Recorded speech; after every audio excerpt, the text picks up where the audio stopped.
जय गुरुदेवाय नमः। जय श्री कृष्ण। आज हम आपको श्रीमद् भागवत रहस्य 10वां अध्याय सुनाएंगे।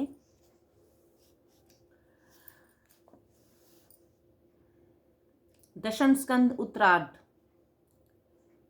कृष्णाय वासुदेवाय हरे परमात्मने प्रणत क्लेशनाशाय गोविंदाय नमो नमः।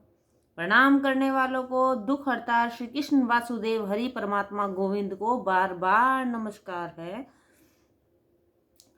सभी साधनों का फल में मन की शुद्धि है। इसके लिए मनुष्य भांति भांति के साधन करता है। जगत की विकृत नहीं हुआ है, परंतु मन की अशुद्धि के कारण ही यह संसार विरक्त लगता है। इस जग में ज्ञानी भी हैं और अज्ञानी भी हैं। ज्ञानी के लिए यह जगत आनंददायी है और अज्ञानी के लिए दुखदायी। ज्ञानी का मन अति शुद्ध होता है और अज्ञानी का पशु सा जड़। काम क्रोधी विकार मन को अशुद्ध करते हैं। मन निर्विकार निर्वासनामय बनेगा तभी शुद्ध होगा। शुद्ध हुआ मन निष्काम बनेगा और तभी ज्ञान का उदय होगा। मन को शुद्धि के लिए योगी जन ध्यान, धारणा, प्रत्याहार, प्राणायाम आदि करते हैं, परंतु कई बार ऐसा करने पर भी मन पूर्णतः शुद्ध नहीं हो पाता। जब श्री कृष्ण विरह में व्याकुल होकर मन छटपटाने लगे, उनके दर्शन के लिए व्यथित होने लगे, तब मन शुद्ध होता है। विरहांग अग्नि में मन की मलिनता जल जाती है। साधारण जन तो प्रभु विरह सह लेता है, किंतु संतों के लिए तो प्रभु विरह असह्य है। उनकी दर्शना आतुरता शरीर को जलाकर मन को तन्मय कर देती है, तब वे ईश्वर का अनुभव करते हैं। वैसे तो ईश्वर सर्वत्र है। कृष्ण विरह में जलते हुए ब्रजवासी आंसू बहाने लगते हैं। वृंदावन में शमशान सा लगता है। विरह में जब जीव बेचैन हो जाता है, तब अपने प्रिय पात्र की मधुर छवि उसकी दृष्टि में तैरने लगती है। संयोग की अवस्था में तो यह प्रिय एक ही दिखाई देता है, जबकि विरह अवस्था में स्थान स्थान पर कई रूपों में वह दिखाई देता है। वियोग अवस्था में तो जहाँ जहाँ दृष्टि जाती है, वहाँ वहाँ अपना प्रिय पात्र दृष्टिगोचर होता है। गोपी प्रेम की कथा उद्धव जी के प्रसंग के साथ समाप्त हुई। गोपियां प्रेम लक्षणा भक्ति की आचार्य हैं। संसार व्यवहार निभाते हुए भी किस प्रकार प्रभु भक्ति की जा सकती है, यही उन्होंने बतलाया है। भागवत में हर चरित्र के अंत में उसका रहस्य भी निर्दिष्ट है। कंस और कंस की रानियां, अस्थि और प्राप्ति की बातें हमने देख ली। नीति अनीति से किसी प्रकार के हथकंड अपना कर धन कमाने वाला व्यक्ति ही कंस है।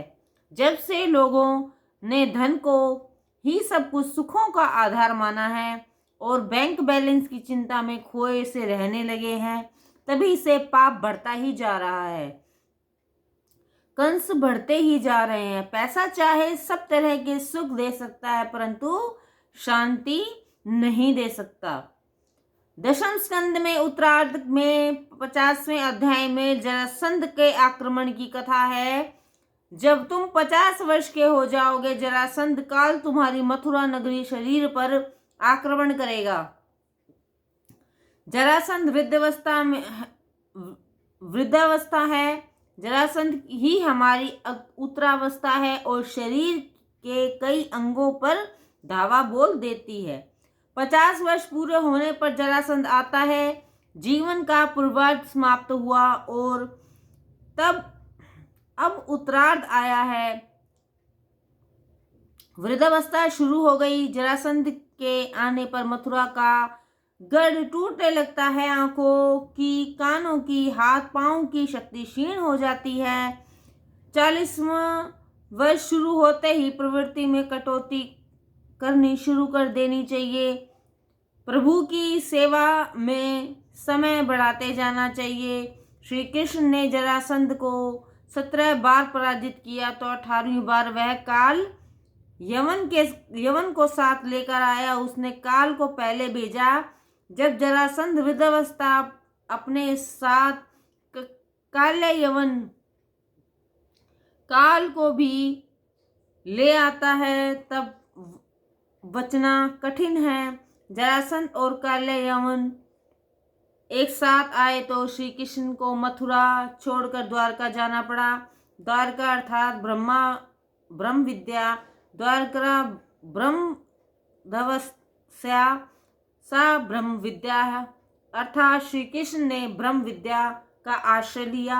मथुरा मानव काया छोड़कर ब्रह्म विद्या का आश्रय तो भगवान को भी लेना पड़ा।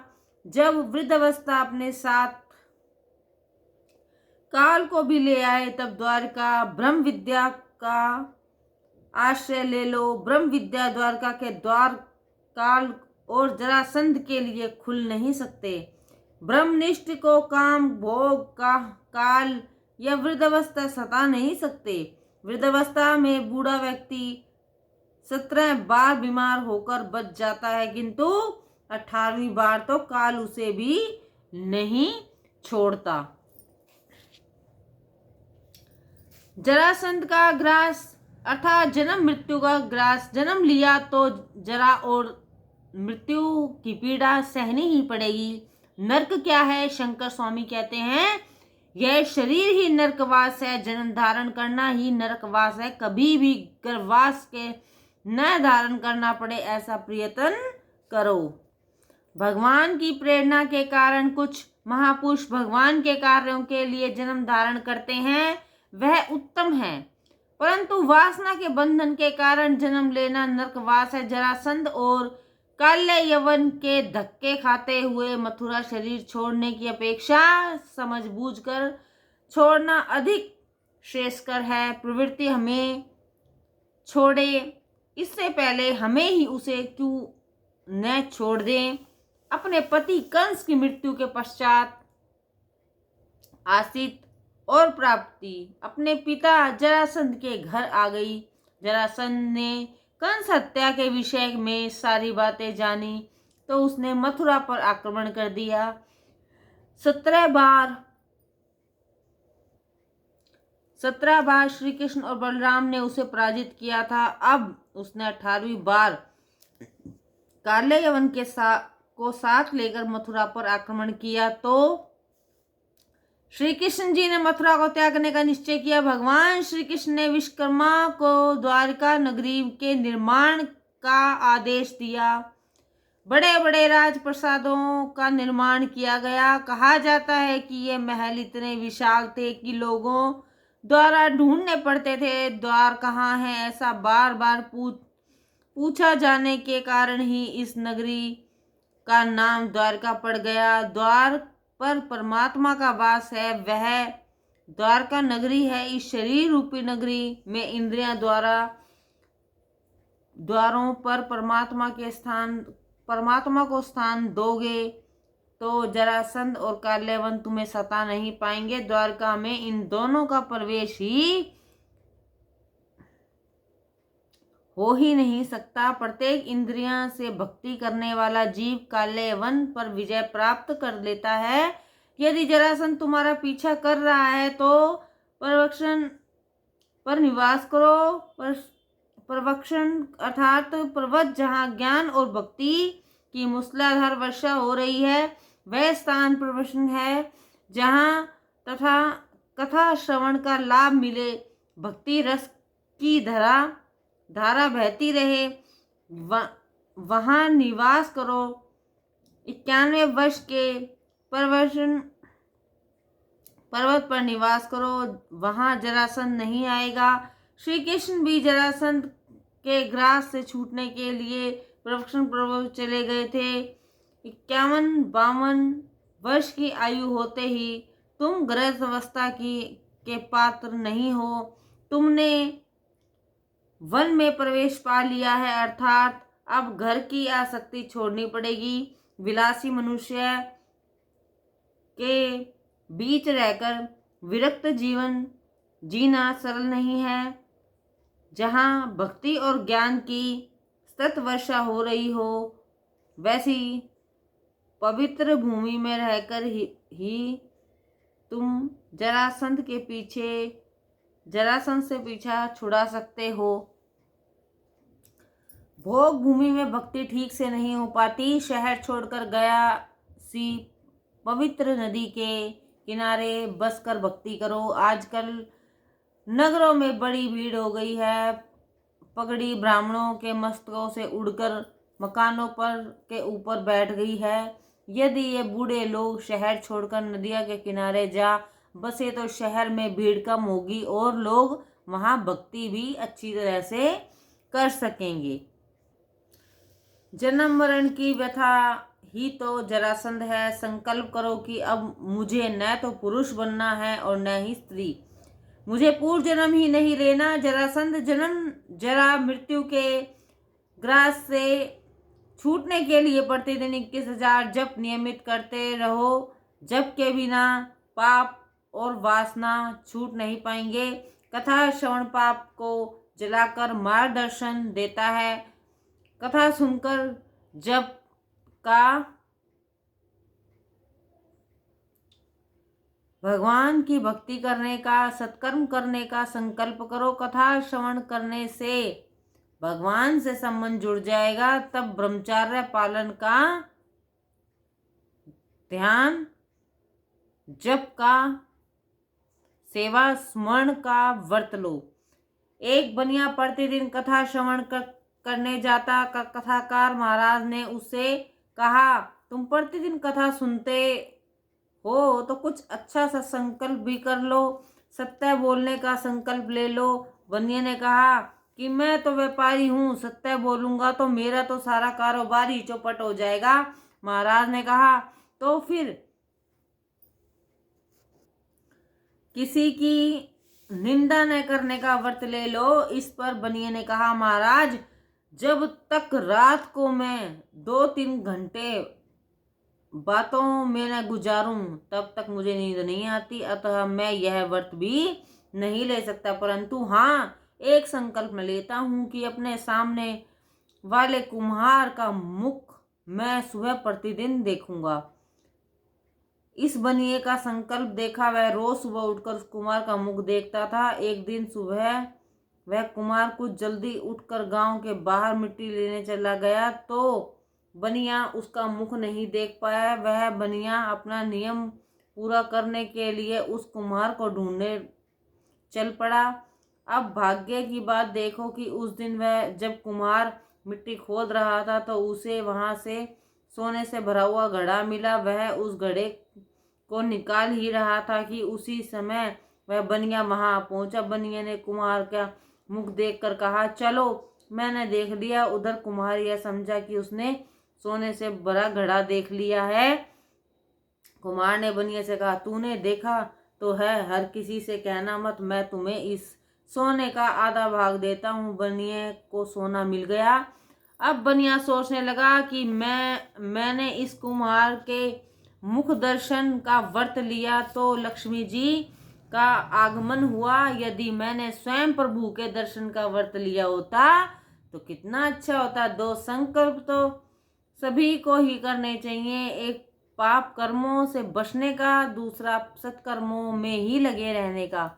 21,000 जप करने को इसलिए कहा जाता है कि सामान्यतः मनुष्य दिन में 21,600 सांस लेता है। अतः प्रत्येक श्वास के साथ भगवान को जपते रहना है। ऐसा होने पर ही जरासंध के ग्रास से छूट पाओगे। काले यवन का नाश तो करना ही था, परंतु श्री कृष्ण उसे स्वयं नहीं मार सकते थे। काले यवन को ब्राह्मण जी ने वर दे रखा था कि यदुवंश का कोई भी व्यक्ति उसे मार नहीं सकता। कालयवन ने जब श्री कृष्ण का पीछा किया तो वह भागते छिपते छिपते पर्वशन पर्वत की उस गुफा में जा पहुंचे जहां राजा मुचकुंद तपस्या में लीन था। कालयवन ने गुस्से से में आकर राजा मुचकुंद को लात मारी। राजा मुचकुंद की आंखें खुली तो उन्होंने अपने सामने कालयवन को खड़े देखा और उनकी दृष्टि पड़ते ही कालयवन जल कर भस्म हो गया। परमात्मा के ध्यान में लगे हुए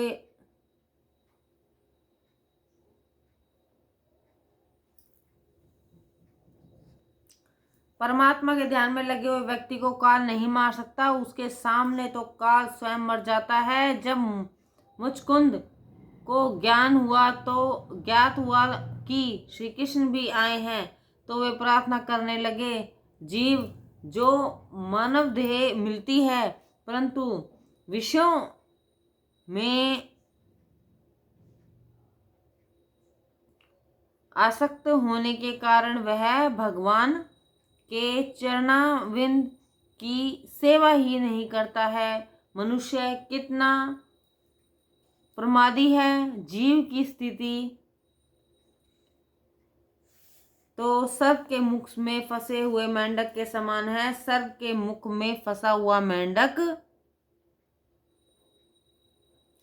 मेंढक अपनी मृत्यु के विषय में तो सोचता नहीं है, अपितु किसी जंतु के निकट आने पर उसे निकलने के लिए अपनी जीभ लंबी करता है। मनुष्य भी काल के मुख में फंसा हुआ है, फिर भी उसकी विषयवस्ती मिटती नहीं है।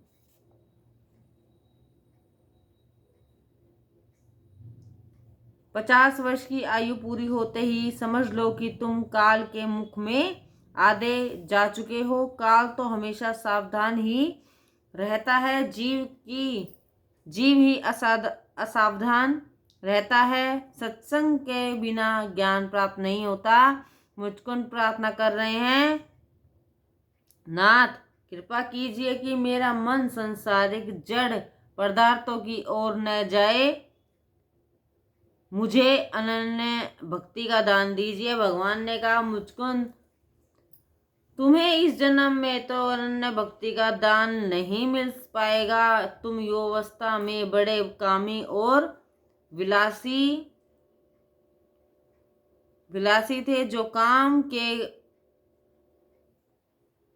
काम के हाथों पिटता है उसे काल के हाथों भी पिटना पड़ता है। तुम्हें एक जन्म और लेना पड़ेगा। तेरा वह